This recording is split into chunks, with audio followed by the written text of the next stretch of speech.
Benders Postgame begins now, presented by the Inside the Rink Podcast Network and InsideTheRink.com. All your Bruins content and Bruins Benders merch is there. Hey, the tip jar is open tonight. Click the thumbs up and subscribe. This postgame show is available on all podcast platforms. Tomorrow morning, the Boston Bruins get a 6-1 win over the Winnipeg Jets tonight at home. Big in. A big win. Obviously, the Bruins are 26-9-1 at home now. They outscore Winnipeg 12-4 this season. And they took care of business. They play much better at home, obviously. This is a win you have to have. It's a little bit of a trap in between Montreal and Detroit, especially coming off the road trip. So it can be trappy. It can be a little sneaky tough. But they came out and played well and played with a lot more energy than I saw in some of the points, some of those games on the road. Mm-hmm. Played fairly. I guess for the most part, a 60-minute effort. I mean, there's a little bit of a lull toward the end there, but all in all, that's the kind of game that they have to win. But they're winning at home, and again, we have to see what happens Saturday night. Yeah, I thought they played well overall. I mean, it was a 4-0 game, and then they gave up, one on the power play with, Hampus Lindholm takes a penalty. No real news there. And then Winnipeg had a little bit of a push, but the Bruins were able to withstand it. Swayman, I thought, was really good again in the first period, especially. The Bruins could have been down a couple. I mean, couple of 2-on-1s, couple of 3-on-2s. They had 2 or 3 odd man rushes in the first period, and he was sharp and kept him in it. And then they get a goal, and then a fortuitous bounce to Reichel in the second, and then they were off to the races after that. And it was nice to see them kind of extend the lead there.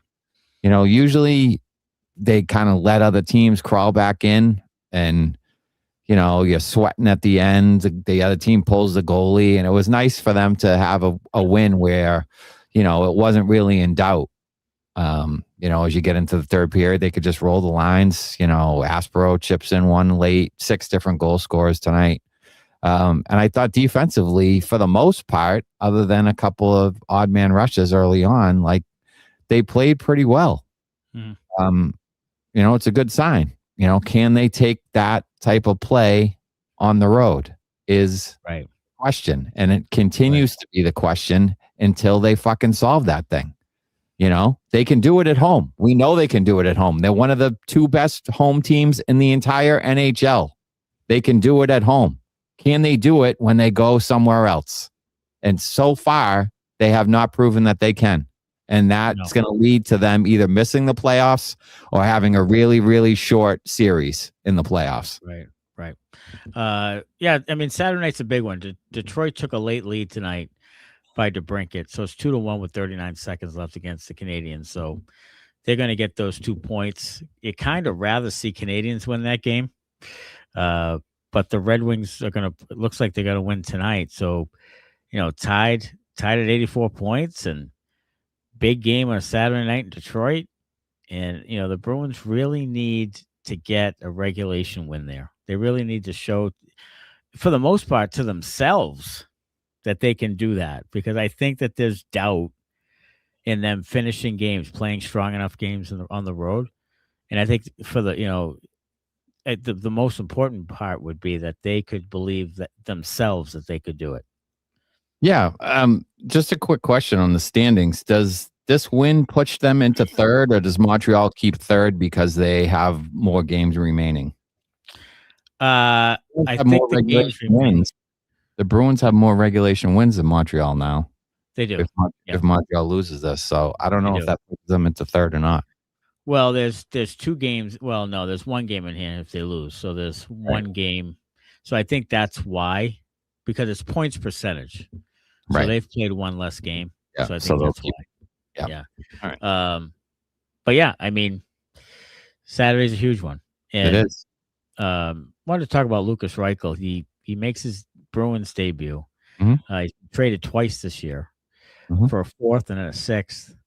He's kind of in that, is it really going to happen for him stage of his career? This is a good spot for him because the Really good Bruins need talented play. They need talented, skilled players. You can see his hands are very skilled. Mm-hmm. Some tight spaces, he made some really nice plays with his hands. That speed to get to the puck when it took that crazy bounce.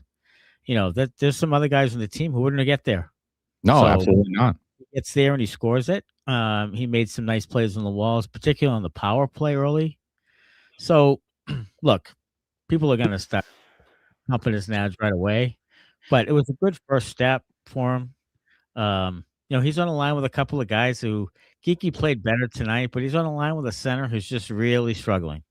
So we'll see how that works out. Take a flyer on the 6th rounder. I did want to talk about the promo for Behind the B, where they were all at the table talking about the Reichel trade. Yeah. About the 6th rounder. And there's like 6 or 7 guys there Mm-hmm. talking about whether they should do it for a 6th rounder. And I don't know if it was dramatic for effect for the TV program. I fucking hope it was. But Jesus Christ, hope it was. Don Sweeney just can't pull the trigger on a 6th round pick for Lucas Reichel. We got to have this. And then some of the thought process, it just showed me that they overthink a lot. Yes. Some of the thought process. Well, he actually produced with Bedard.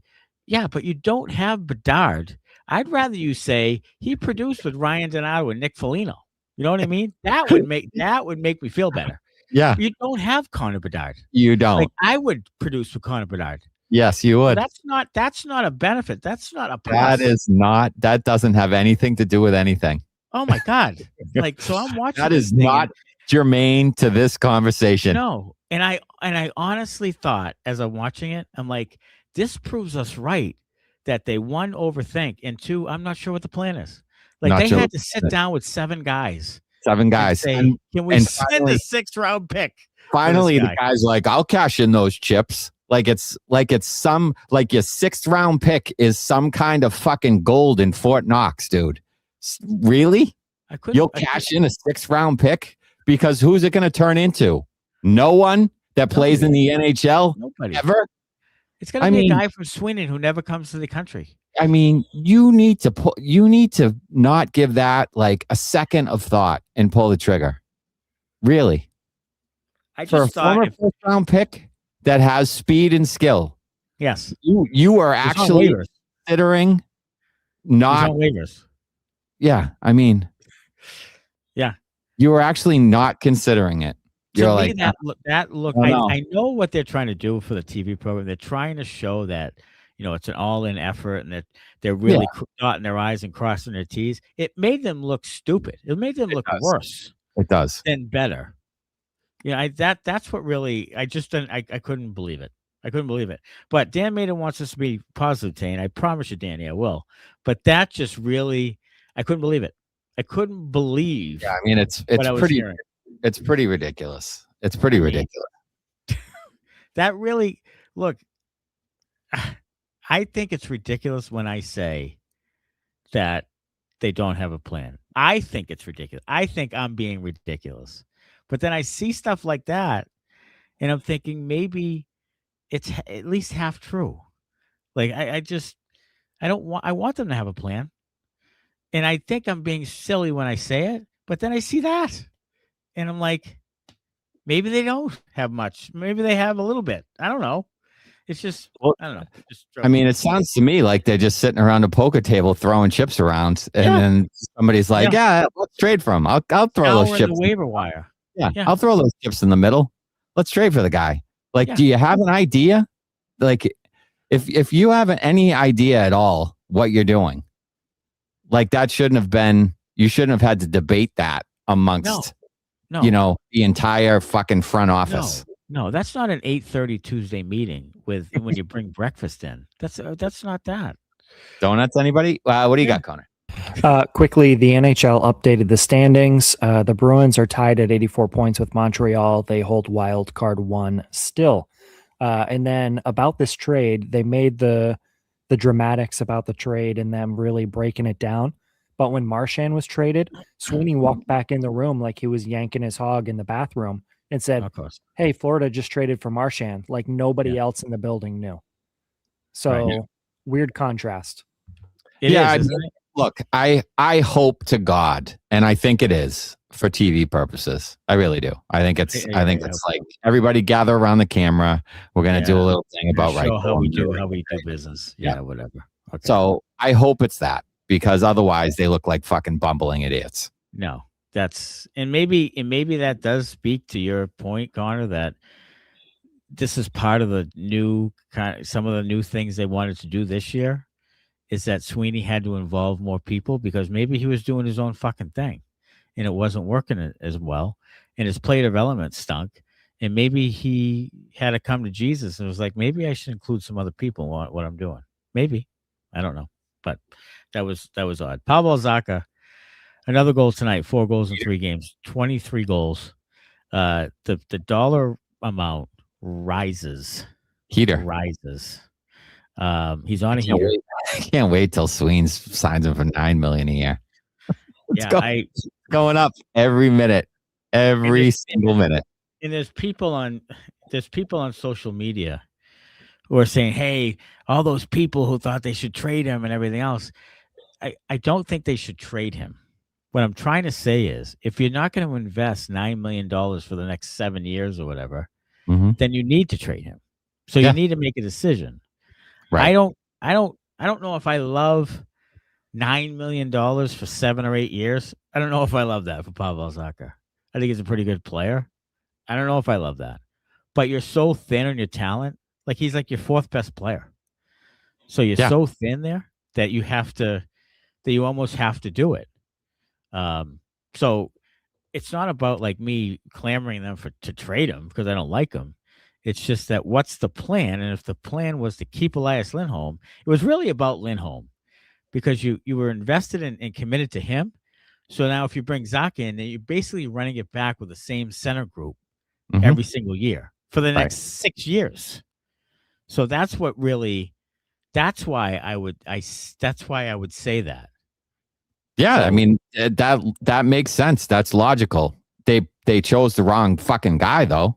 I mean, by all accounts, they chose the wrong guy. They are extended with Elias Lindholm now, so they got to get out from underneath that thing. Or, like you said, they're running it back with the same center group, and they're certainly not looking to get rid of Fraser Minton.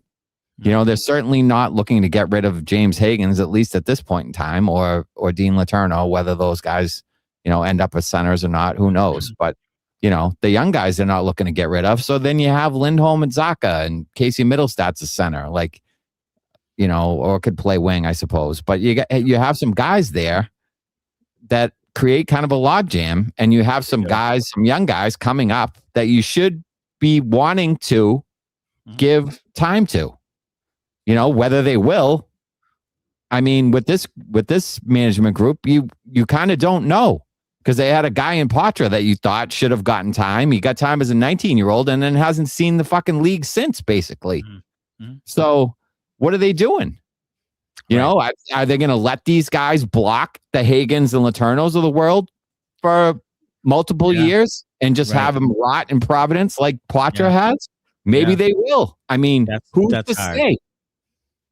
So they have some fucking decisions to make with, how do they get out from underneath Elias Lindholm if that's what they want to do? Yeah. I still think Sweeney likes the guy. I don't think he's ready to get out from under that thing yet. And by what Sturm keeps saying, he keeps saying positive things about him. Yeah. So what do you do then? Do you sign Zacha if you're going to keep Elias Lindholm? I don't know. So there's some pretty serious decisions about like the core of the team, essentially. Right. If they're here for that many years, they're part of the. You're technically saying these are our guys. These are part of the core of the team. Like if you're here for 6, 7, 8 years, 100%. You're saying these are the guys we're moving forward with. Yes. So are you choosing Elias Lindholm or are you going to choose Pavel Zacha? I mean, I know what I would pick, and I know what probably 9/10 of the league would pick. Yeah. So. His own line mates would pick that. Yeah, I mean, I don't think it's that hard of a decision, honestly. What do you got? As Connor says, he seems to think it's the next core that he's building, and not the score. So why invest in these guys? Right. If it's Well, about the next that's what score. I'm about to talk about right now. So we're all agreed you should move Elias Lindholm. Yes. I also think there's a very good option of also moving Pavel Zacha this year, whether it's this coming off season or at next deadline. Instead of re-signing him for input year $7.5 to $8 million, you could trade him for a Brandon Carlo type package of a Minton level prospect, a first round pick plus, in my opinion. So you could, but I don't think anybody considers how all this affects David Pastrnak. Like, people just seem to overlook that. They do. I don't know if they don't. He's building the next core. He's already agreed to himself that it's not about David Pastrnak. Well, so David Pastrnak shouldn't be on the fucking Boston Bruins then. You're right. What are we riding this out for? On the fucking team. Right. Yeah. So, if you're trading all the guys that he plays with, he's not going to like it. So he's either going to leave and walk and decide where he goes, and you're going to get nothing for him, like Brad Marchand, or you're going to have to, just trade him somewhere else and blow the whole fucking thing up. Trade McAvoy, trade everybody. You're going to have, if you're doing that thing, then fucking do it. Yeah. Get all the way on board. Yes, they should. Because that's what he does. Don't dip a fucking toe in. Yeah. No. Like, if you're going to do the thing, if you're going to trade Zacha and you're going to trade Elias Lindholm or waive him or buy him out or fucking ship him to Mars, doesn't matter to me. But if you're going to do that shit, then get rid of everyone. Right. Get rid of everyone. If you're doing it, then blow it up and bring up Poitras, have him play fucking third line center, move Minton up to line, 1, and have Hagen's the second line center, and just roll it out there and lose and lose and lose. Yes, because that's what will happen. And the part of the issue is that I think they will keep Pastrnak because he's affordable deal and he sells tickets. Sure. Like, so that's their bridge. We're gonna keep for now until he says, "Fuck you, I'm out." Yeah, I mean, it's going to be interesting to see if they really try to do this thing on the fly and try to make them a Stanley Cup contender in some way, or if they're gonna. I just don't know. I don't know what the plan is because I feel like they contradict themselves when they talk about it. So I don't know. I don't know if they know. To be honest, I think that part of Don Sweeney is just hoping that something happens and some guy falls in their lap and Hagen's is pretty good and that they'll be good enough to at least, win a couple series and see if they can make a run some year. I don't know. I have no idea what it is, but if it's about the youth, which they've sucked at, which they don't even like their young players ever. No, they don't. But if it's about the youth, then I think you're right. I think you have to make some serious decisions about some of the guys who are pushing 30 and, where are they going to play? And is Pavel Zacha even in the plan with that? So I don't know. I don't know what I really think that making the playoffs changes the plan. Like, I think the plan is dependent on if they make the playoffs or not this year. I really do. I think if they make the playoffs and win a series, then I think they try to keep kind of wedging their way forward and seeing if they can get a little bit better. I think if they miss the playoffs, that they make some significant moves. I think it's that simple. I think cut and dried. I don't think they make significant moves either way. That's what I think. Yeah. I mean, it never really has. No. As far as like a hockey trade. Yeah. I don't think they make significant moves because he doesn't do significant moves. He pretends that he's interested in significant moves, but he doesn't ever do a significant move. If he was talking to 7 guys about Lukas Reichel and a 6th round pick, you think he could pull the trigger on a significant move? It would take him fucking 7 goddamn years. And 150,000 people would have to meet with him in order for him to pull the trigger on a hockey trade. Yeah. It would take him forever. We had 7 guys in a round table talking about Lukas Reichel for a 6th round pick. Yes, that's what I'm saying. That's what I'm saying. That makes me even more nervous. Like I don't know. Maybe I'm overthinking this thing, but I'm watching this thing and I'm like, this makes me more nervous. This like completely confirms some of the shit in my head about the team. But hey, we're gonna be positive because they just won 6-1 for fuck's sake. They did win 6-1, and they're in a playoff position. Why They don't we are. talk quickly before we get positive? Let's talk about Hampus Lindholm. Lindy, Jesus, Definitely. like there was after they scored to make it 4-0. There was a sequence there before he got the penalty Mhm. where literally someone's coming with speed. He is trying to swivel his hips and make a play. He looks stiff as a board. Mhm. They get into the zone, and then he literally hooks a guy because he can't get to the angle. Couldn't get to the angle, and hooked him as he was crossing the crease. And another stick penalty. And if that play shows you right there that there's something physically wrong with him. Now, maybe it's wear and tear, and it's just like he's coming off major surgery. Mhm. Maybe it's just severe fatigue and really stretching that injury, the repair of that injury. And maybe it's about like taking a summer off and just being like, okay, let's take some more steps to get that thing right. Maybe that's it. Maybe it's too much hockey.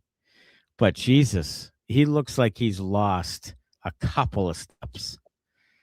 Yeah, his skating is bad right now. It's bad. It It's is. bad. His stride It's a doesn't look real good. It issue. looks a little choppy. Like he's never had a great looking stride, but his stride looks kind of short and choppy, It does. and he's lost steps and he takes bad angles because he can't get there. So it's penalty after penalty. And, I don't know if it's the injury. I hope it is, because they really could use a really good, top 4 defenseman that's a puck mover that can, do the things that he could do when he was healthy. They could use that guy like that. Yes. So I'd like to see him rebound from the injury next year. Either that or they trade him in the offseason, but you're selling low. So, I would like to see him rebound because they could use him and the kind of minutes he eats and the kind of player he is when he's right, but he hasn't been right in a while now. No. Tonight he played 20-36. I mean, it was very even. I mean, it's a game where you're winning 6-1, so your defense is going to be pretty even. I mean, everybody played pretty much the same amount of shifts except for McAvoy had a few more. But McAvoy a +4, Aspero a +4. They've rebounded from that tough game they had. Lohrei again was steady. And Lindholm, a couple of giveaways. He's kind of shaky there. I think you try to see about both Lindholms. I think you do some work on trying to see how you can wiggle your way out of those. I really do. And I think it's this offseason. So it can open a window for Hagens. It can open a window for Brunet. And you can just say, okay, let's move on to the next group there. Because if you're going the next core, then both Hampus Lindholm's certainly not in that fucking group. No. So it's time to see if you can get out from under the 14-5 that those two have combined. And the Sweet Homes. And then lastly was Swayman. Swayman has been terrific. Yeah. Tonight again. Yeah. Made a brilliant save to his right. I can't remember who he robbed. It was Alardi, I think. Was it Velarde? Yeah. Yeah. I mean, wow. That was a big time save. It really was. There were some others that he made too when the game was still kind of in the balance. Mm-hmm. Looks super confident. Looks like he did in the playoffs last year, to be honest with you, or 2 years ago, whatever it was. He seems knock on wood right now. He seems locked in. He does. Seems focused. He seems like he's seeing the puck well and on his angles and not giving up rebounds, and he sems locked in right now. And you think they need that out of him for sure. Going down the stretch. Do you think they're doing he plays every game except for back-to-back right now? The rest of the that better be the fucking plan. It's got to be the plan. I'll go down to Warrior myself and have a stern talking to with goalie Bob. Playing this game tonight told me that it is just because I thought this was a game for Korpisalo against Winnipeg, a non-playoff team. Yeah. I thought that Korpisalo might play this game because you have Detroit Saturday. The Mhm. fact that Swayman played leads me to believe that that it's going to be like that way. I think that Swayman will play Detroit and then Corpy Toronto, and then the back-to-back is at Buffalo. So I think that's Swayman there. Then you don't play till Saturday. Yeah. And you have Minnesota, then at Columbus. So that's the one right there. The 28th and 29th, Minnesota at home, at Columbus.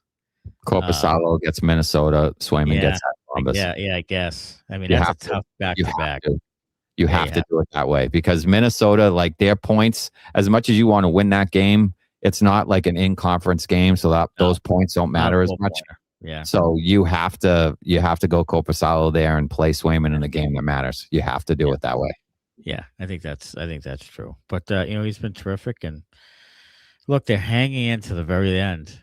I still think it's a tough hill to climb just because of what's coming up. But yeah, I mean, a lot of playoff teams, a lot of road games. They got to stay. They're super resilient. They're super resilient. They're hanging in. I mean, they're taking this like he's given us a chance to make a run to Hart. Like they really are trying to get there.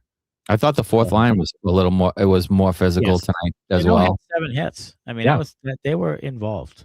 Yeah, I thought they were. I thought they had their legs. Even Kuraly was skating around, doing nothing but skating around. Yeah. What do you got, Connor? There may or may not be a stream of Bruins Benders clips being fed to the team as part of their motivation with some post-game beers. Hey, whatever it takes. If they need us, I mean, Felger was in a promo saying, back in the day, leading into the playoffs, how bad they were. If they want to fucking, that's what I was about to ask you guys. Would you guys be shamed or honored if you made some type of reel of like talking shit about the Bruins and gave you the middle finger? Absolutely. I'll make it right now. Hit the fucking record button. I'll make it right now. Is it Cameo? If any Bruins players want to hit us up, we'll start a fucking Cameo account. I'll do a Cameo right now. And we'll just fucking be belligerent towards you. So that you're motivated to play the next game. Whatever it takes, boys. We're here to help. It's already being recorded. Yeah, I mean, clip the shit out of this. Yeah, whatever. Send it to the Bruins. I don't give a fuck. Hampus Lindholm, you have no legs left. You're fucking blow. You're washed. Start there. Yeah, I mean, you kidding me? That would put us on the map. Yeah, Elias Lindholm, you're washed. Hampus Lindholm, you're washed. Yeah, get rid of fucking everybody. I'll do it for a pair of tickets to the first playoff game, first home playoff game. I'll do it.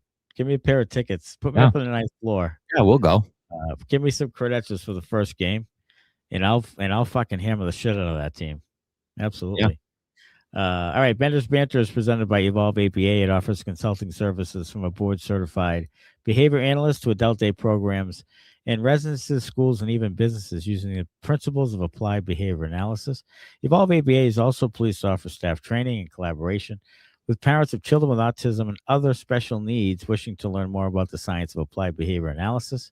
To learn more about Evolve ABA, call Sean Daly at 774-823-5016 or visit evolveaba.net. First one, Odysseys. If Reichel is a keeper, where does that put Hagens? I was just about to ask that, and I think we got sidetracked.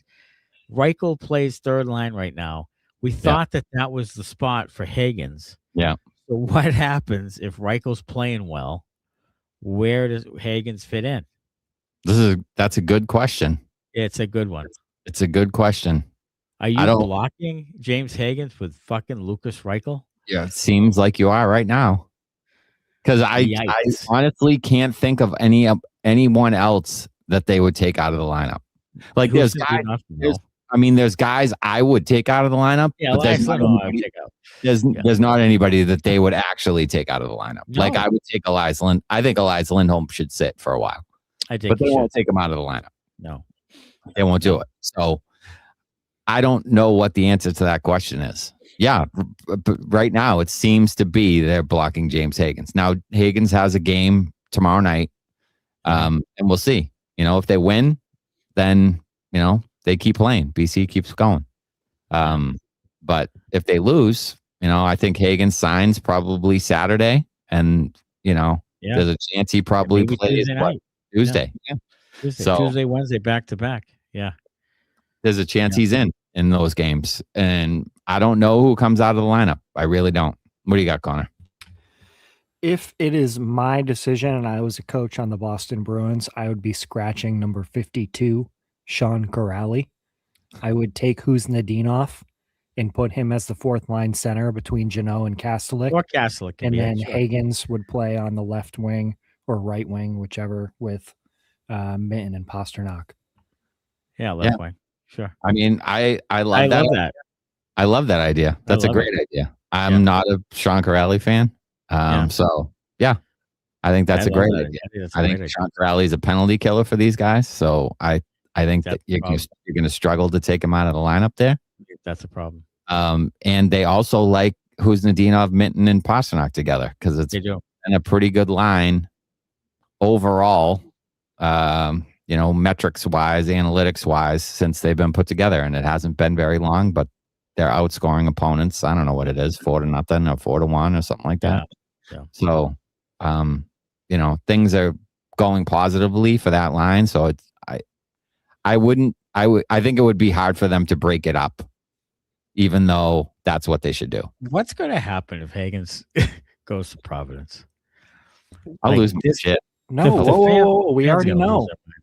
You guys are going to be hiring a new producer. We already established this earlier this year. I'm going to quit. I'm going to rage quit. Yeah, she's going to quit.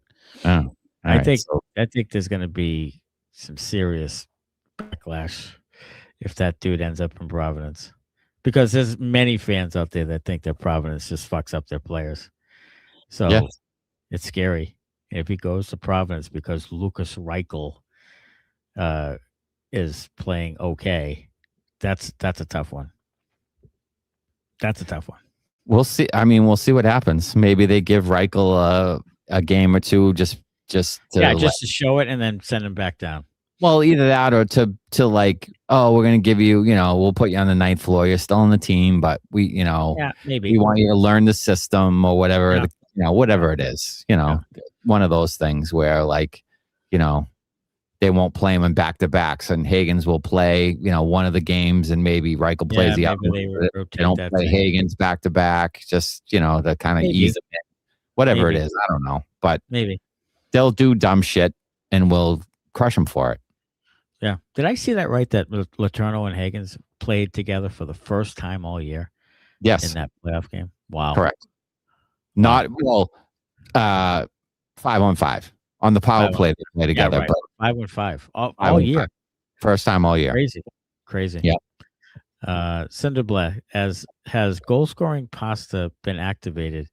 He's taking one-timers and driving the net, carrying the puck. Forgot what it looked like. Yeah, I mean, that play that Pastrnak made, he gets a shot on net, then he drops his stick. And to drop your stick face away from the net, pick it up, turn around, and knock the puck out of the air, and then score 5-hole is like incredibly gifted play. Like it would take me a minute and a half to pick up my stick. Like honestly, I said it at the time: elite hand-eye, elite finish. that is unbelievable. Kyle Connor is like swearing up and down. Oh my God. He's on his backhand. He's like flipping it out. He sees Pasta drop the stick. He's flipping it out. And he's out of the play. Yeah. This motherfucker. And he bats it down and scores. Like, son of a bitch. What a play. Yeah. That's why the tickets are $500 a seat. It is. Right there. It is. Odysseys. Pasta is such a wizard. He baits Hellebuck with a later softer release to catch him off his timing. Yeah, that's one of those shots like he takes in the penalty shot when you're like, oh, he's not even trying. He just takes this little shitty shot. He's trying to, it's deception. It is deception. He's trying to deceive him and get it 5-hole. Like that's part of the, it's not, he's not trying to score. It's that he's trying a deceptive move. And when it works, it looks like a thing of beauty. It looks like it's just like, wow, makes it look easy. Well, I think Raycroft was talking about it. After he scored and saying, everybody in tight there wants to go, up high under the crossbar. And he's like, it just gives a little, little, angle of the stick, like he's going to go up top, and then boom, 5-hole. See you later. Especially when he's kind of on. Hellebuck doesn't really think there's much going on, right? But his teammate returns it over right in front of him, and it's like, oh my god, now Pastrnak has it on a stick. Like it's if he's already swimming on his knees, like you can see him, he's just kind of sliding around and wants to square it up. And he finds the 5-hole. It's just a great goal scorer's goal. It's Freddie. Absolutely. One thing I want to say, and I know I do this all the time, and you're just gonna have to bear with me because I like doing it. Can Judd Surratt stop cackling laugh? Oh my when god! Someone says anything at all, like Andrew Raycroft just said one little one-liner that's a quick little giggle, and I swear to Christ, Judd Surratt sounded like that woman on the morning radio show that cackles every fucking time someone says something in the morning. That's what Judd Surratt sounded like. I wouldn't know because my Nesson feed froze. Yeah. Yeah. Go ahead. He's trying to make his new broadcast partner feel comfortable. Okay. Yeah, he cut him some slack. One of the buddies. Yeah. Everybody's one of the buddies. Oh my god! Everything Raycroft says, everything Brickley says. Like it's just unbelievable. Shut the hell up. Unbearable is what it is. Oh God. Matt Curtis. Yeah, I forgot about that douchebag in Providence. Totally incompetent leadership and management group. The epitome of you need 10 years experience for an entry-level position. Yes, that's kind of how they do it. Like veterans only. Even though veterans suck and turn it over just as much as everybody else, but they're going to throw them out there because they're veterans. Like that. It matters, but the right people matter. The right veterans. And a gatekeeper, fuckface Mooj, who was keeping any talent for his Calder run Odysseys. They looked bad the other night. They're kind of in flux. I mean, they've had some players moving around, and they can't. It's kind of minor league hockey. You get players thrown at you, I just don't. I see it ending poorly or disappointingly for the. It is going to end disappointingly. I think it's going to. Yeah. Craig Campbell, Audie, easy. What has Mooj done to you? I'll tell you, Mooj. Odysseys. He utterly derailed my boy Fabian, the second coming of Jesper Bratt. Lysell's NHL career, Poitras. To build you up, I need to break you down. Incompetent. Yeah, I know. Poitras on a heater too. Yes. Poitras playing extremely well right now. 18 points in his last 22 games. Yeah, I mean, they just blocked the guy when they got Minton. They blocked him. Yeah, they don't care. They don't care. No, they got Minton. They said, you know what? We're not going to wait for Poitras. We're going to get Minton. Yeah, why do we want young guys cost controlled that are competitive when we can go out and get the Elias Lindholms of the world? Yeah. I mean, sure. I found the clip of you. I told you guys this in the text. I found the clip on that Free Agency Begins episode back in 2024 or whatever it was. Yep. And I'll tell you, the first 45 seconds of the comment from you is like exactly what happened. It was like this guy's a 40-point player. He's not playing great offensively. It was everything. It was like you recapped yesterday's game. It was unbelievable.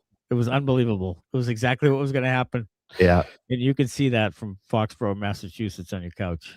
Yeah. I mean, but you need 7 guys in the boardroom talking about Lucas Reichel. Odysseys. He plays with Elias, scores unassisted, says it all. Yeah. I saw him score, and I didn't see the play live. I was turned away, and I saw that he scored, and I'm like, oh, that line scored. Like, great, he scored. Then I saw the replay, and it was like, it takes a bad bounce right to him. Yeah. Jesus. Anaheim UFAs, Gudis and Trouba.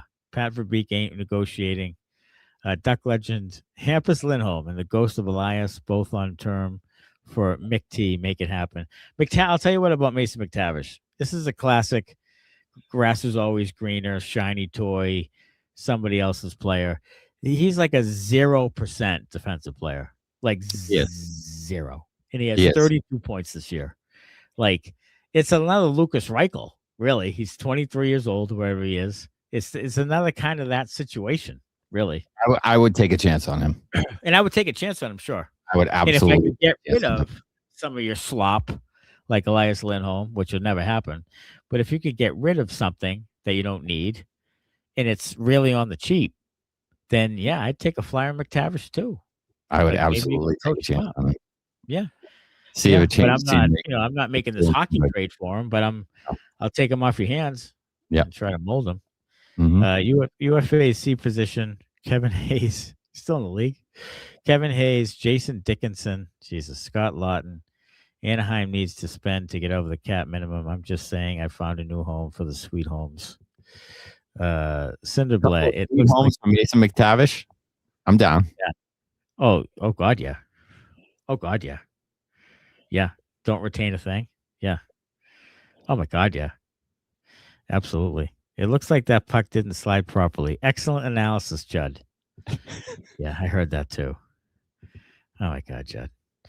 Reichel showing why the speed and skill of Hagens is going to be needed heading down the stretch. Kid had a nice game. 2 points banked. Goal isn't scored by a slow player. I agree, Andrew Peterkin. The first thing I thought of when I saw that goal was that there's like 12 guys on the team who wouldn't get there.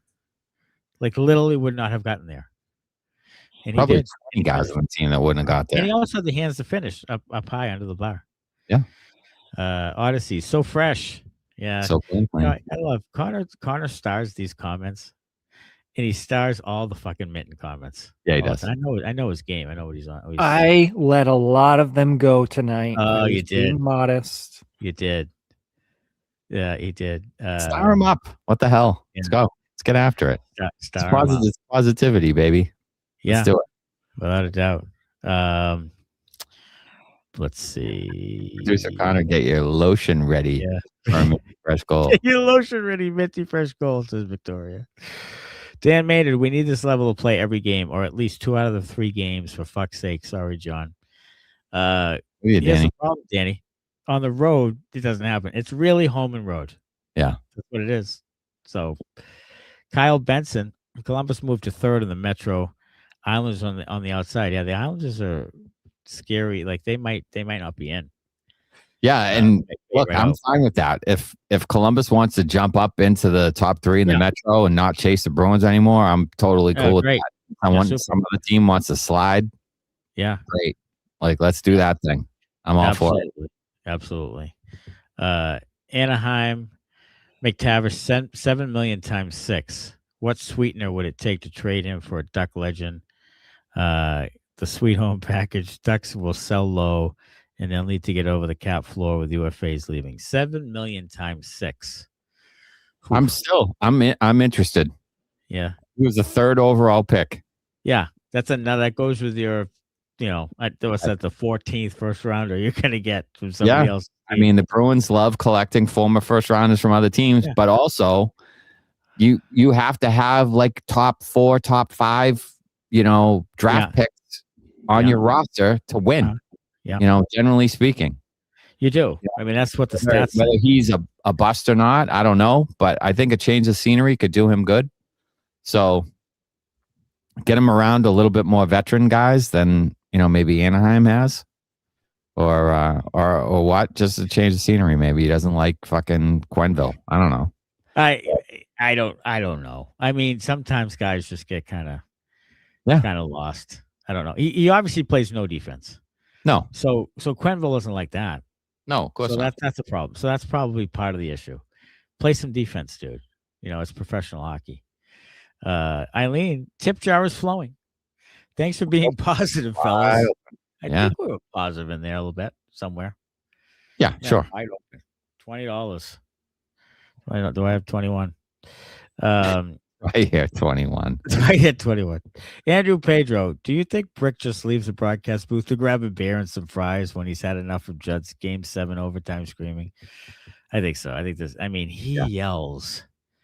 It gives me anxiety sometimes.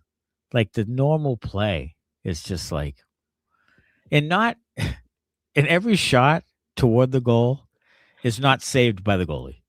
Like it's not. That is correct. Swayman, if you counted them all up, save Swayman, he'd have 75 saves.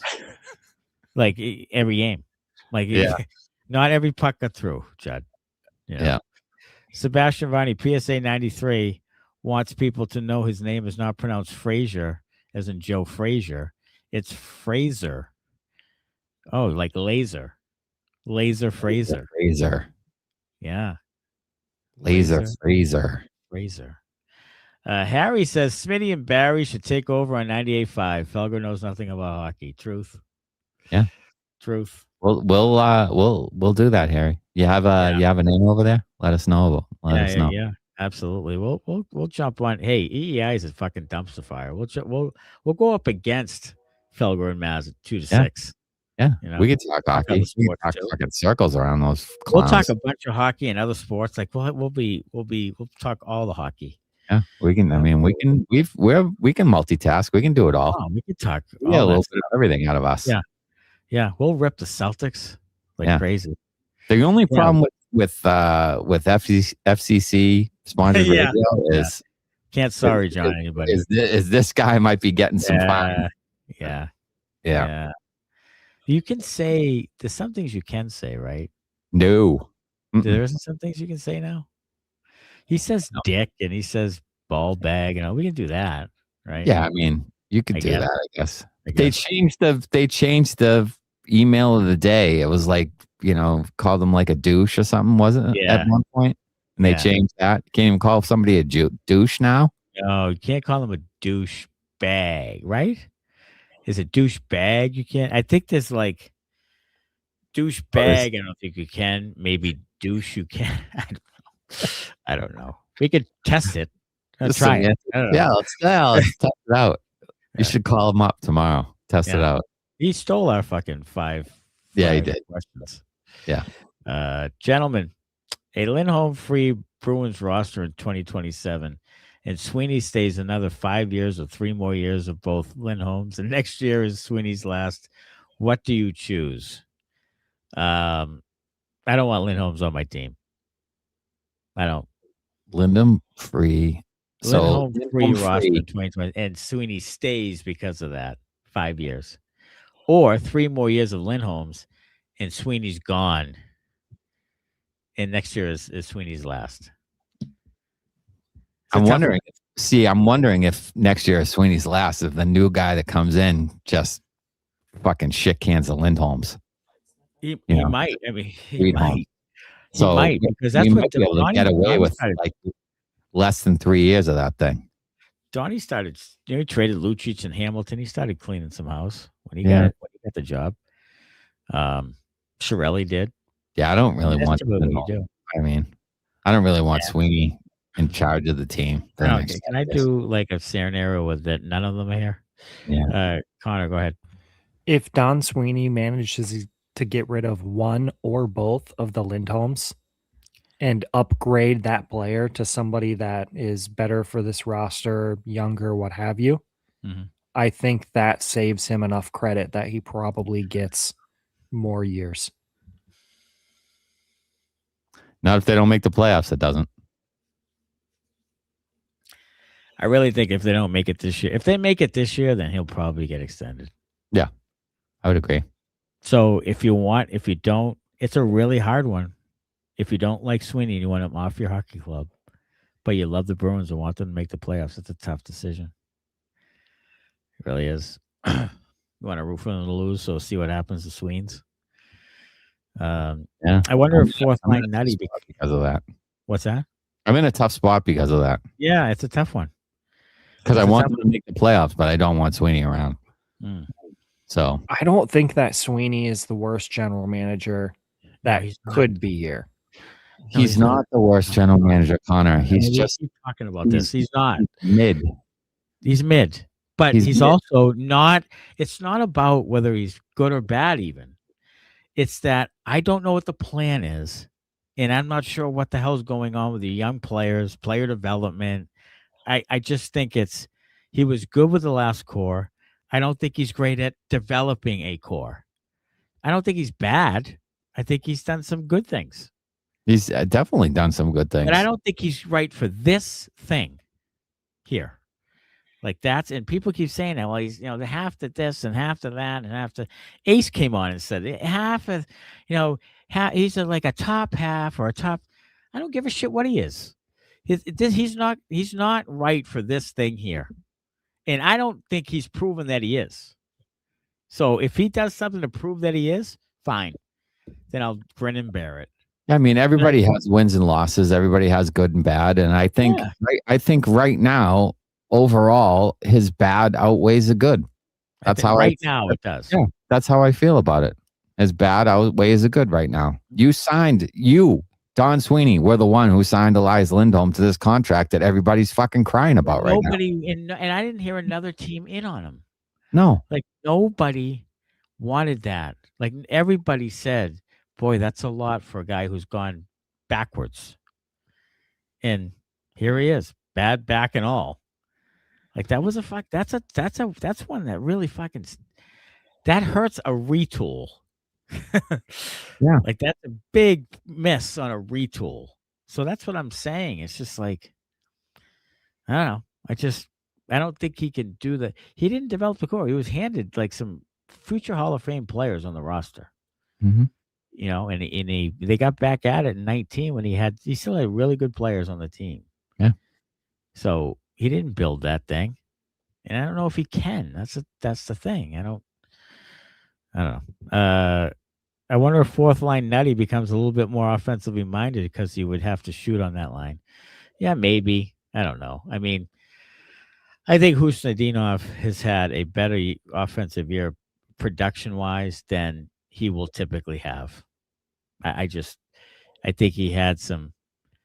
He's been better offensively than I thought, and I don't think he's going to do much more than this going forward year to year. Where you go, Connor? This comment came in when I mentioned putting Husnudinov down on the fourth line when we talked about bringing Higgins in. Mm-hmm. Kastelic and Joonas proved that they can play together with somebody who's offensive minded when they played with Minton and they had success.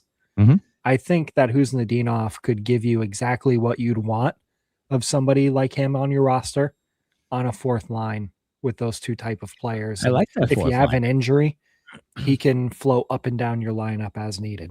I like that line a lot. I think he should be there. He should center the fourth line. I think Sean Kuraly should not be on the hockey team. I think he should be on the hockey team. I think he could kill penalties as effectively, if not more so, than Sean Kuraly. He has better speed. He can chase pucks down. Like if he has good stick position, he's not going to lose any more faceoffs than Sean Kuraly does. And he's hard on pucks. He's fairly physical for a little guy. I like him there. I think that's a good spot for him. Because I don't think he's particularly offensive minded. He doesn't have a shot mentality. We saw that the other night when he had a perfectly open time to take a one-timer and he passed on it. He's not really a shot first guy, so I think he would fit in. He would kind of skate around, cause some havoc, don't get scored on. I think that would be a good spot for him. And then, like you said, if people are injured or whatever, he could move up and down the lineup a little bit. He's got some versatility. So I think that'd be a good spot for him, and he's still young. So maybe he blossoms into something more than you thought. Who knows? But I would rather take my chances with a guy like that than a guy like Sean Kuraly, who's, lost a step and, whatever. He's a good veteran, tries hard. All those things are true. But I would rather go with the young guy with a little more upside. Yeah. You have Kuraly one more year. So, yeah, I know. I mean, I know. Jerry Jingle, Bees now have 9 first-round picks on the team. Some surprising players on that list. Yeah, there are some surprising ones. Zacha was 6th overall or something? Yes. Isn't he? Yeah. Yep. Sweet Homes for McTavish and Killorn equals cap dumps for both teams. I'd take it. I would absolutely take it. I've always liked McTavish. I'd always like Killorn. Me too. Always liked him. Yeah, I would good take that. Guy, cup winner. Yeah, cup winner. I would absolutely take Killorn on my team. Oh, I love that. Do that now. McTavish. Let's do it. Yeah. I love it. Call up the GM, call up Sweens, and then call up the GM in Anaheim, and let Sweens in on it. Yeah. Yeah. Tell him to get his 8 board members together.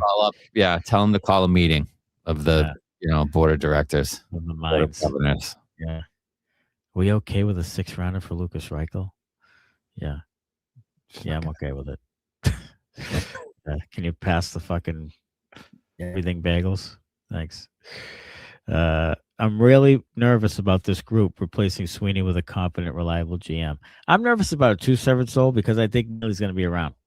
So I am. If it's Evan Gold or whatever, I don't know.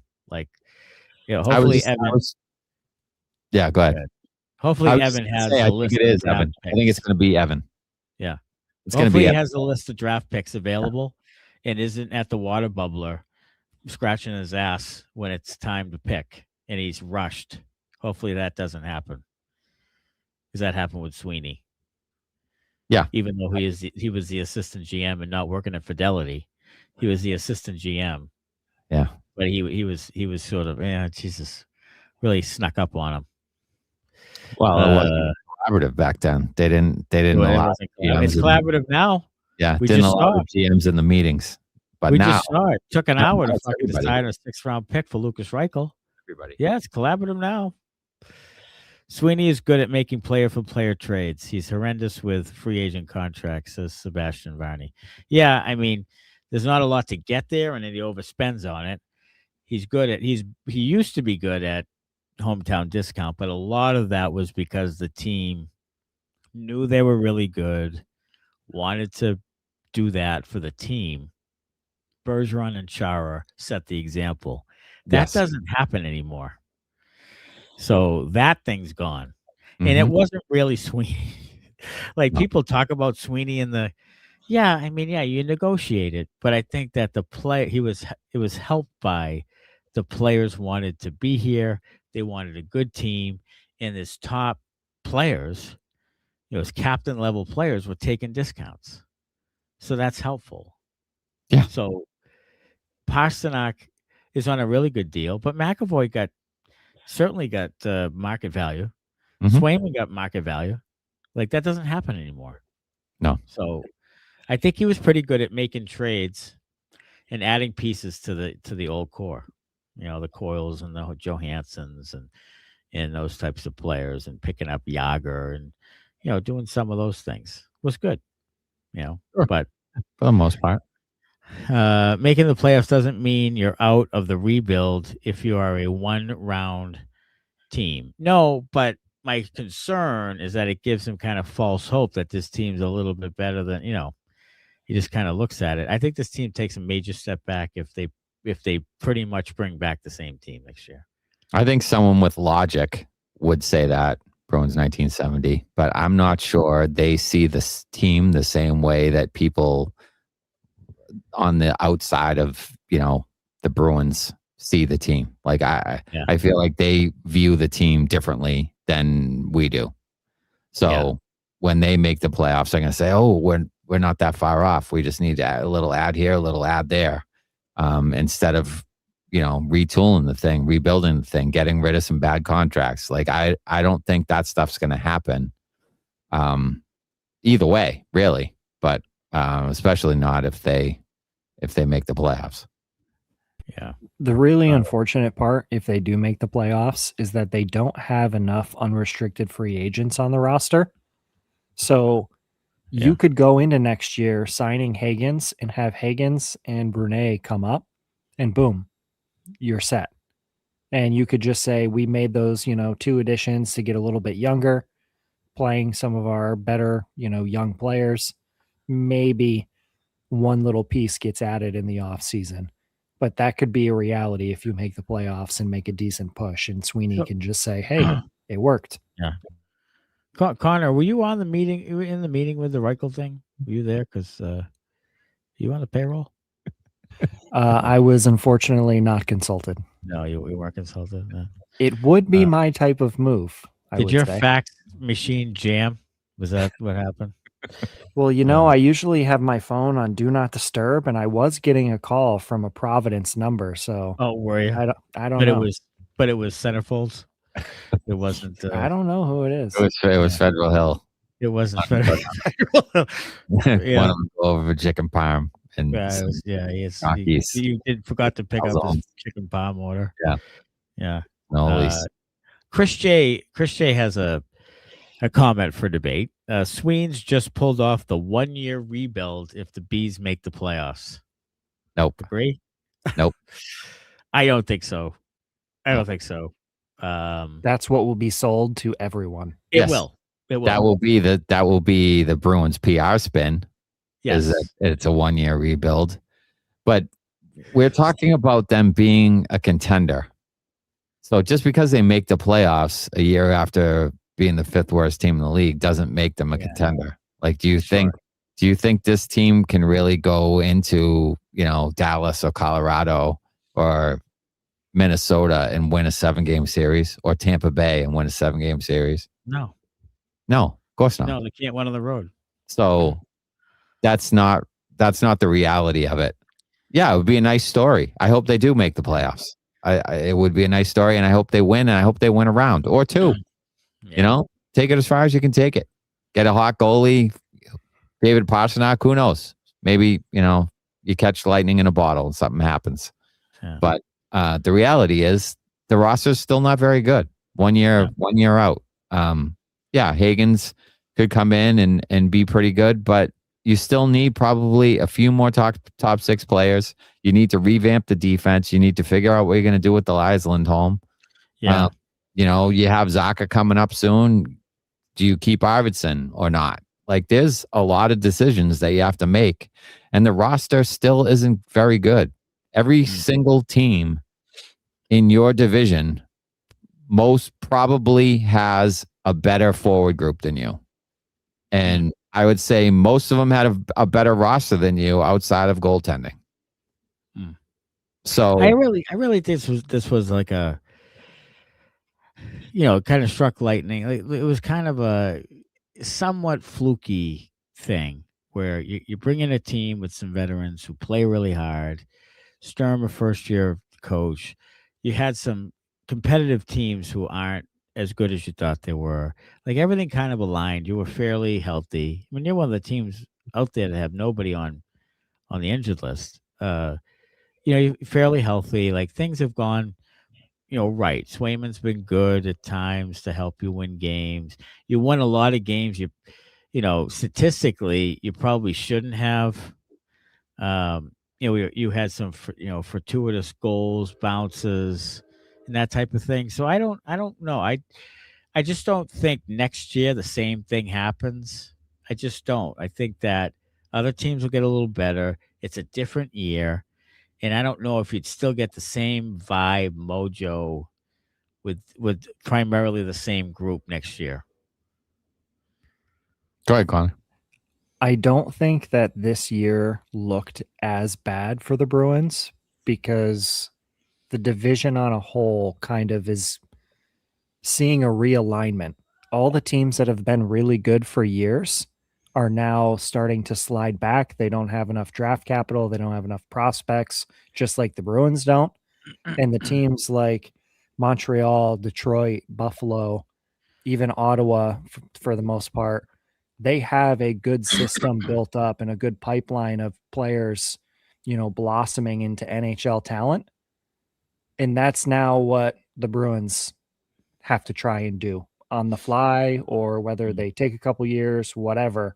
But the NHL just seems like a cycle to me. And obviously I haven't been watching it as long as you guys have, but it seems like you can only be good for so long before you have to take some type of pain to try and get good again.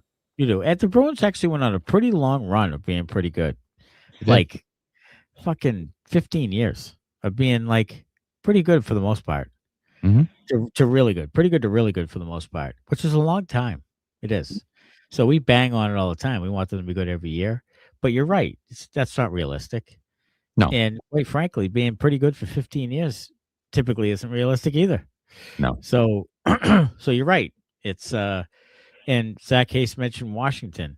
Yeah, they seem to retool a bit and get back at it, but now here they are again missing the playoffs. It's not really sustainable. Right. You might make the playoffs a couple of years and have a decent team and it works out right, but then you're kind of back to missing the playoffs. So you want something that's sustainable. Now, if Hagen's and Letourneau are pretty good, then it changes the whole dynamic. I mean, that's absolutely and if Brunet's pretty good, then yeah, that changes the dynamic, quite a bit. But if only one or neither are that great, then boy, I just don't know how it gets to a Stanley Cup level, because that's what I'm looking for. Right. Is like another Stanley Cup before I die. It's a wild stat. Did you hear this stat about Ovi? No. I did. He's had 0 defensive zone starts all year long. 0. The only player in the league with not a single defensive zone start all year long. I believe it. I don't believe to that point. That's extreme. 0. But that's Spencer Carberry saying, "Stay off my ice," and when we're in the defensive zone. That's him saying, "I know you don't play defense. I know you can't play at all." Yeah, he's out there to score another few goals and get done. I really thought he'd go to Russia, next year. I really thought he'd finish. I don't know what his contract says. No, how many years he has left, but that's crazy. It is a crazy stat. Sebastian says trade Hampus, Poitras, and this year's first for Adam Fox, who supposedly is open to leaving the Rangers. $9.5 million for 3 more years. So that's McAvoy money. You might have to eat a little Hampus money. Would you want Fox on the team? Yeah. Okay. I would take Fox on the team. I mean, I think Fox and McAvoy together would make a great pairing, honestly. I'd do that deal if the Rangers wanted to. I'm not sure why the Rangers want to. But the chance the Rangers do that deal. Yeah, I mean, your first round pick is going to be mid, early to mid 20s. Like when you talk about a guy like Adam Fox, who was a former Norris Trophy winner, you're not getting him with Hampus, Lindholm, and Matt Poitras. You're not. Yeah. If you're trading for Adam Fox, you're giving up Lohrei, and you're not giving up Poitras. You're giving up Letourneau, or you're giving and still giving up a draft pick. Like you're not getting other teams, good players, and Fox is still a good player. I mean, he's still having a decent year, not as good as he has been, but still a pretty good year for your guys that nobody else wants. For your Poitras can't even crack the NHL lineup. The Rangers don't want a guy like that. No, as much as they're struggling right now. No, it would be like Lohrei, Minton, and a pick. Yeah, I would think something like that. Yeah. What you got, Connor? Right. Not a chicken dick's fucking chance. No. Because he has a full no move clause, so he gets to dictate where he goes. So it'll be way less of a return. Yeah. He would tailor all that thing to wherever I don't even know where he's Look from. what they got for Panarin. Pennies. Yeah. Pennies. Yeah. True. I said it again. It's going to be a really interesting offseason for you Boston Bruins. An interesting 13 more games, too. All right, let's get to 3 up and 3 down. Go ahead with down. Down? All right. Number 3 down, Nesson, because my stream, I mean, I can't even count how many times the thing froze tonight. Yeah. I can't even count. During this first period, it was probably 6 or 7 times at least. Yeah. I missed the third goal. Literally missed it. Completely missed it. It froze during the third goal. When I came back, they were just about finished showing the replay. I had no idea what happened. None. Oh my God. No idea. So that's number 3 down. Number 2 down is Nesson's fucking stream. The thing fucking blows. And you have to pay like $30 a month for that fucking thing. I mean, are you kidding me? Are you fucking kidding me? It's a joke. They have no programming at all. Then you have to pay $30 a month for a Bruins game that you can't even watch because the thing fucking freezes every 2 minutes. You don't want to watch what's that show they have now? What's in the chat or who's in the chat? Boston enters the chat. Boston enters the chat. That might be the dumbest thing I've ever heard of in my entire life. So That is the worst show I've ever seen on American television. That show is so fucking bad. I can't begin to tell you how bad it is. Yeah, I had it for a hot second a couple of years ago because I kind of had to. Yeah. For not a long time, a couple months. Yeah. I guess they said they made an announcement. Jimmy Stewart actually tweeted out today. NESN's changing their Red Sox booth and the whole makeup of it. You hear that? Yeah. And I quote tweeted, "Is it still going to pixelate and skip and fucking glitch like the Bruins games?" You know? I mean, it's unbelievable. And my number one down is the NESN fucking stream. So that's how fucking aggravated I was. It's terrible. You get all three, NESN. Fuck you in your fucking stream. Whole operation. I don't know how you. If everybody that watches the fucking thing is about it, then it's probably fucking sucks. Yeah. If I ran a local cable access channel and it did that, I'd be pissed. Like I'd be pissed about it. It's a professional fucking television station. It's worth like $1 billion. Yes. And but that's what you they can't put a stream together. They have fucking hamster wheels and fucking squirrels out there collecting nuts in the wintertime to keep the thing fucking running properly. I mean, I don't know what the fuck they're doing. And I don't think they do either. It's like it's like it runs in the fucking family over there. Like Don Sweeney doesn't have a plan. The fucking president of NESN doesn't have a plan. No one has a goddamn plan. How can we make the hockey game show up on TV? Moving fucking pictures. It's not fucking like a flip book or like fucking Charlie Chaplin and the fucking gets the fucking minds out there or something. I don't know what the fucking problem is, but somebody needs to figure it out, and they need to do it soon before I completely lose my mind. Do you watch it directly from NESN in a NESN like website or app or portal? No, I watch it through fucking Fubo, and Fubo. There's like a NESN fucking upcharge with Fubo. That's like $16 a month of whatever for that. Yeah. So the reason that I asked, I don't have to pay for the stream, but I have to pay extra for my fucking streaming service to carry NESN. Because they're the fucking one that does. That's the only reason I have Fubo. The ESPN app and ESPN Plus carries both feeds, obviously. And when you watch NESN, it's equally as dog shit. And skips and freezes and has weird colors all over the screen. So you'd figure that if NESN couldn't figure it the fuck out for their own people, ESPN would be like, dude, fix your fucking stream. Well, doesn't ESPN just pick up like NESN's fucking feed? Yes. Isn't that what happens? Yeah, and they redistribute it. So there you go. A lot of them doing that now. It's just NESN fucking up the shit for everyone. You should be able to. And pick nobody's both telling them teams, to fuck off. They can't. There's nowhere else you can go to watch the game. So you have to have NESN if you want to watch the actual Bruins games. You have to. There's nothing else you can fucking do. You can't do. From around here, you get blacked out. Like I can't get them. I can't get them on ESPN Plus or whatever. Yeah. It's that's what you're fucking stuck with. Yeah. That's it. Hockey Talk said Matt Poitras is chained to a treadmill behind a NESN booth, powering the stream. Maybe that's the value.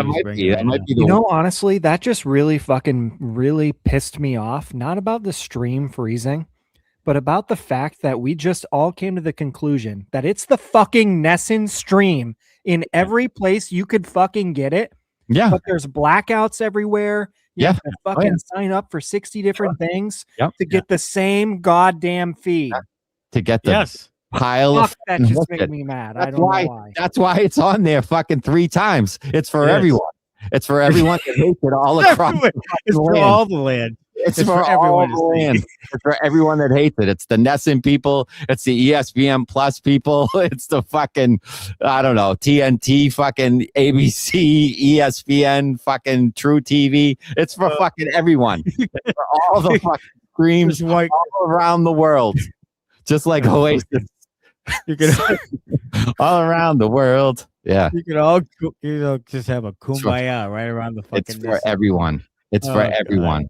Do you think the stream would be less fucking donkey dick if they weren't fucking syndicating it to fucking 70 million places? Well, that could be a big part of it. That's probably a big part of it. They don't have the fucking, they don't have the bandwidth. They don't have the fucking, like I said, it's run with fucking hamster wheels and guinea pigs and ferrets are in the fucking, in the basement of the fucking Nesson building in like Watertown somewhere, with fucking every single fucking small pet animal in there, fucking running on wheels to power the goddamn thing. Whatever the cheapest, if ferrets are cheap, they're using ferrets. Yeah. Whatever the cheapest animal is, it's fucking goldfish swimming around or fucking, I don't know what it is, but it sucks. It sucks. I would rather have, Bruins 1970. I would rather have a pair of fucking rabbit ears. Yeah. I would rather climb up on the roof of my house with a fucking pair of rabbit ears and a tinfoil hat on than have to watch this fucking Nesson stream. I would. Yeah. I had Channel 68. Give me fucking Doug Brown back. And those fucking clowns at Channel 68 who looked like they were in my basement broadcast. Oh my God, didn't they ever though? Wow, that was bad. I'd have a better chance of seeing it clearly if I was watching the old Playboy channel and I didn't buy it, but I was watching the squiggly lines like that. That would be a better view of what I'm watching. Yeah. Yeah. It's beautiful. Yeah, I love it. You got some ups? Up. We're up. Number 3, Lucas Reichel. Scores a goal in his debut. Just like you draw it up, make a movie about it. Yeah. Number 2, David Pastrnak, just for his filthy fucking hockey sense and mitts and talent. And then number 1, the second line. Second line just dominates again. Second line is just, what was it, plus 20? Yeah. And that's the best since that's since like David Krejci, somebody, I think. Bergeron. Oh, yeah. Bergeron and Marchand. Was it Bergeron? Oh, here we go. Last time Bruins line had a season better than plus 20 was 13-14. Lucic, Krejci, Iginla was plus 25, and Marchand, Bergeron, and Riley Smith was plus 22. Right. So there you go. So yeah, I mean that's pretty good line. Yeah, that's pretty good. The last 15 or so years, whatever it is. Yeah. That's pretty good. Hot as a pistol right now. Hot as hell, and he's gonna have to need it on Saturday night at Detroit Rock City. Mm-hmm. What do you have for that one? Detroit 6, because it's gonna be Sway. So we'll go 4. We'll go 4-2 Detroit. 4-2 Detroit. I've been saying it a bit. Finally, the Bruins get a 4-3 overtime win on the road. Get the 2 points. Give Detroit 1. Do you have like an earthquake happening with you? I just hit the table. Right. Actually, it's Nesson took over this feed. Oh, Nesson took over the feed? Yeah, it went awry. Crawl under the deck. Get some guinea pigs. You'll be fine. No Dylan Larkin. No Andrew Kopp might be back. Oh, I forgot that. But no Dylan Larkin. So I'm going to go 4-3 in overtime. Still tight as a pistol because Detroit's going to get a point. I'm going to say 4-3 Detroit in overtime. That's what you said? 4-3 Boston in overtime. Okay, I'm going to say 4-3 Detroit in overtime. Okay. All right. So when it's 3-3 in overtime. I'm changing it. We'll be throwing money in the center of the table when it's 3-3 in overtime. Yeah. Okay. Yeah, we'll see what happens. All right, that'll do it. Bruins win tonight 6-1. Beat the bag out of the Winnipeg Jets right there on Nesson. And you can half watch it Saturday night at Detroit. Is that a national game? Is that an NHL network? It is a national game on Saturday, so no Nesson stream on Saturday night. Okay. So everybody gets a reprieve on Saturday night. Yeah. I don't know if it's 8:00 in Detroit. It's on big ABC. One. ABC game. That's a big one. Sean McDonough, maybe. Probably. ABC 8:00. So we'll have the post game right after. So hope you can join us. Until then, as always, go Bruins. Thanks a lot. Bye-bye. And fuck nothing.